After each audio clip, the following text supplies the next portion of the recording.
Good Wednesday afternoon. Thanks for joining us on Kare 11 News Now. I'm Morgan Wolf. Today, a committee of lawmakers are meeting to discuss safety changes at and around the state capitol. This is a very big meeting. It is the first one since 2 lawmakers and their families were shot at their homes and a man was arrested for trespassing at the Capitol. The Advisory Committee on Capitol Area Security makes recommendations to the governor and legislature about all things security at the People's House. Today, they also took public comment. The lieutenant governor leads this group of 6. The committee meets every quarter and says that the Capitol is a safe place, and that's thanks to the men and women who patrol the grounds every day. They do this because they love their job. They do this because they want the best for everybody that's on the state capitol grounds. Not just when the media is here, not just when we're having these hearings, but on 11:30 at night, 3 o'clock in the morning, they're the ones out there. Now, according to the committee's most recent report in January, crime rates around the Capitol were historically low compared to nearby areas of St. Paul. Despite that, though, members wrote vulnerabilities are continually elevated.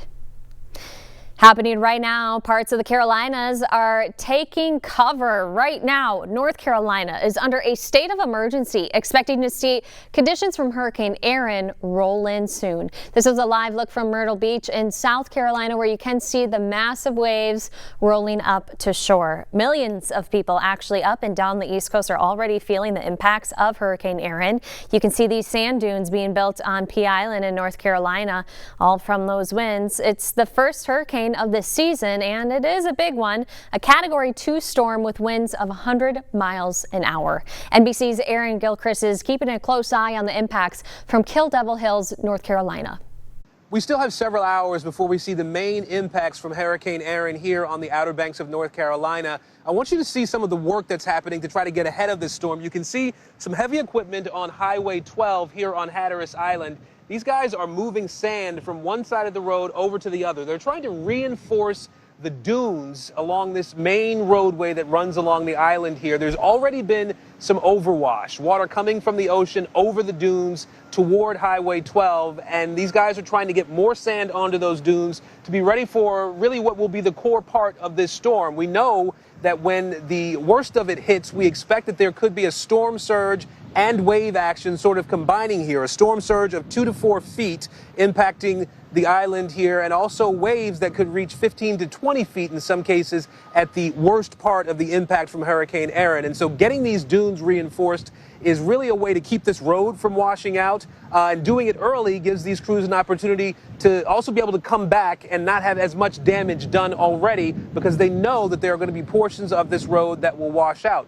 That will mean that people who chose to stay on Hatteras Island, people who did not evacuate as the orders went out earlier in the week, those folks would be cut off from any help coming in during the height of the storm and potentially for days after. So getting these dunes reinforced early is really a way to be able to speed up the process of getting access back to the island if in fact it is cut off. The reality is, for folks up and down the eastern seaboard right now, it is that this storm is going to have impacts on beaches in particular. There are warnings up for people not to go into the water because the rip current is going to be so dangerous. There will be rain falling, there will be tropical storm force winds blowing, particularly here in North Carolina, but there are watches in place in Virginia as well. We've seen beaches closed from Florida up to New York. Massachusetts will see some impacts as well. And the warning right now for everybody is to just be paying attention to emergency officials and the directions that they give to make sure people are not in harm's way and can stay safe. Back to you. Developing now, the massive 50% tariff on steel and aluminum coming into the United States is expanding. According to a White House press release, more than 400 additional product categories are now being impacted by the tariff. This is including products like fire extinguishers, machinery, construction materials, and specialty chemicals that either contain or are contained in aluminum or steel. So it's not clear if the new metal tariffs will stack on top of the country's specific tariffs that Trump has also announced. Developing today, though, a big shakeup at Target. This is now becoming a national story, of course. CEO Brian Cornell announcing that he will be stepping down from the struggling retailer in February and that its COO will be taking his place. Cornell has led the company for 11 years now. The company even eliminating a policy for him that required him to retire at 65 when they extended his contract in 2022. He will transition to executive chair of the board, so he's not exactly leaving the company. COO Michael Fidelki will be taking his place, though. He says that he is ready to reclaim the company's merchandising authority. A Minnesota district judge has struck down a ban on binary triggers on guns. Most commonly, those binary triggers fire one round on the pull of the trigger and then a second round as it's released. As Heidi Wigdahl explains, the judge specifically, though, had issue with not exactly the ban, but how it was passed. What happened in Ramsey County District Court could impact how work gets done in future legislative sessions. For the most part, the courts haven't had any problem with these broader omnibus fiscal bills for spending. The problem is, and this is I think what the single subject clause is aimed at, is bills that have public policy in them, policy provisions in which you jam or put together lots of different policy provisions together.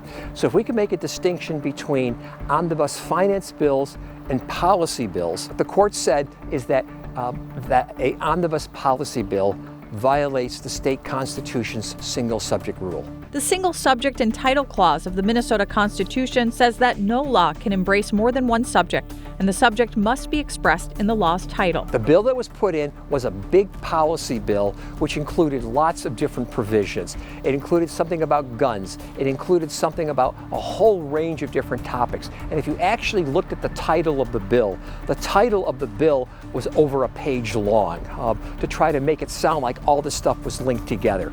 And this is the problem. David Schultz, a political science professor at Hamline University, says the single subject rule is meant to prevent political mischief.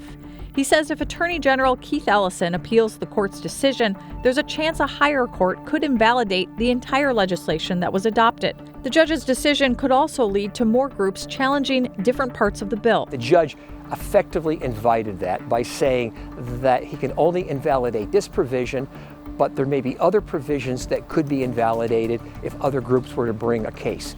And so this potentially could bring up an incredible amount of litigation from groups challenging a law that's already a year old. And in future legislative sessions, it could change how omnibus bills are put together if it includes policy change. They may have to be thinking about how the courts might strike some of this stuff down, and therefore it might temper some of their powers as a majority. The Attorney General's office says that it does plan on appealing the ruling. Here is what the governor had to say.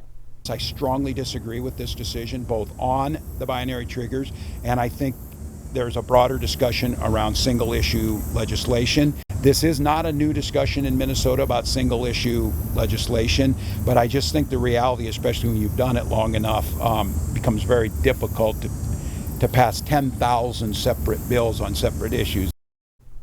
Happening right now, a California resident is recovering from the bubonic plague. Doctors believe the person got it from an infected flea while camping in South Lake Tahoe in California. Cases of the plague are extremely rare, but do happen, according to medical professionals. It's often carried by rodents and transmitted to other humans, and that happened in this case by fleas.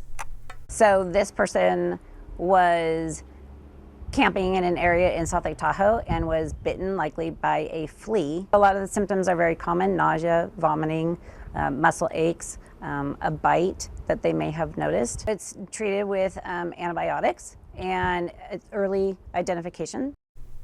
Well, the last human case of the plague in this area where Lake Tahoe is located was in 2020, but the public health officials say that they do track the plague. So far this year, 4 rodents have tested positive in the Tahoe area.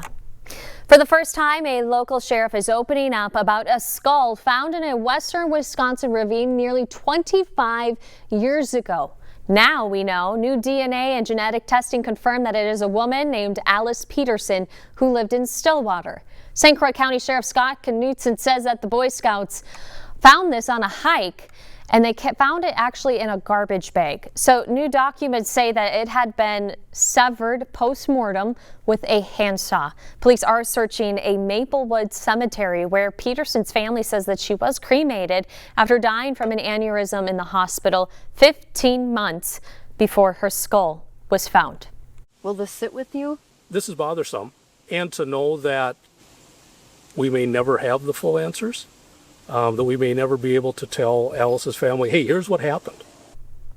Maplewood police doesn't believe there was any wrongdoing in this case, but the investigation is ongoing. Happening right now, work is underway to create a new outdoor entertainment venue in the Southwest Metro. And Gordon Severson just got the first chance to see the progress up close. As you can see from the hard hat, the construction is still underway here at the amphitheater, but they gave us a behind-the-scenes look to show you what live music will look like here in Shakopee. Good morning, everybody.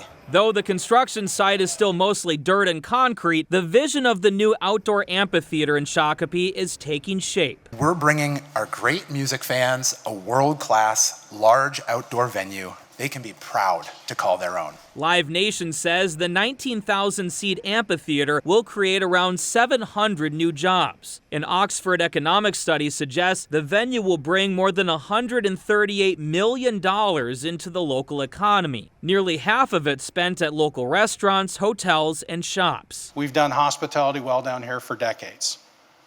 When you think of Valley Fair and Canterbury and Mystic Lake and the Renaissance Festival, this is who we are. Tuesday morning, leaders also announced a new partner in the project, with Mystic Lake Casino securing the exclusive naming rights. Welcome to Mystic Lake Amphitheater.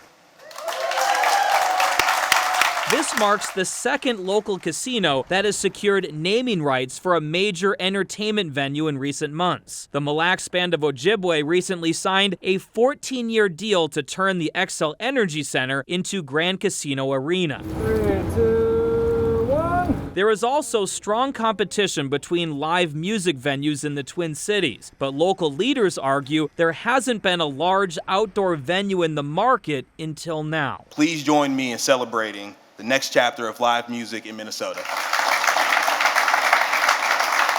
There's a lot of work here that still needs to be done, but they're hoping to have a full slate of shows ready to go by next summer. Gordon Severson, Kare 11 News. All right, we got more news and weather coming up after the break.